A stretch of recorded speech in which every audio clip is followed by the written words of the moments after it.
you ever realize that someone was protecting you long before you even knew you needed it? I didn't. Not until everything fell apart. Growing up, our house always felt watched, not in a creepy way, just strangely guarded, like nothing bad could ever really happen there.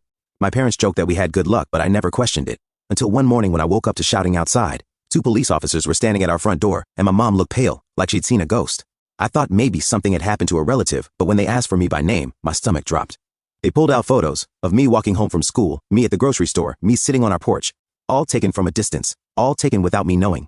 Apparently, someone had been stalking me for months. The only reason the police found out was because the stalker had tried to break into our house the night before. Our front door camera caught him, except we didn't have a front door camera. At least that's what I thought. After the police left, my mom sat me down and told me something that changed everything. We didn't install that camera, she whispered.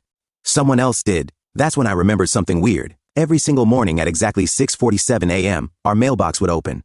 Same sound, same timing, like a routine. I used to ignore it, but now it felt important. So the next day, I waited by the window. At 6:47, the mailbox creaked open, and there he was, an older man with gray hair and a worn-out coat, moving slowly but with purpose. He slid something into the mailbox and turned to leave. I went outside before he could get away. Hey, I called. He froze. When he turned around, his eyes softened like he'd been waiting for this moment.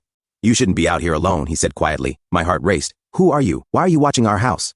He sighed, reached into his bag and handed me an envelope. It's time you knew, he said.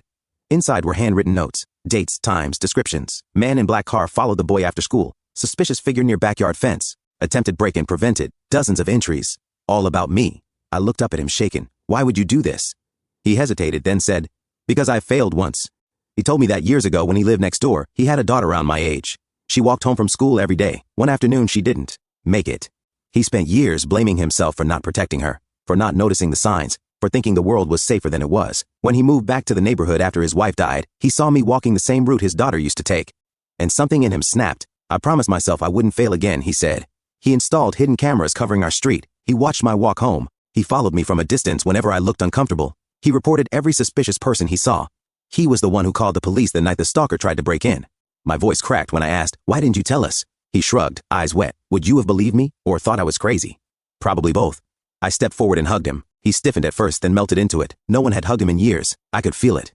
Before he left, he said something that still sits with me. You were safe because someone cared, even when you didn't know it.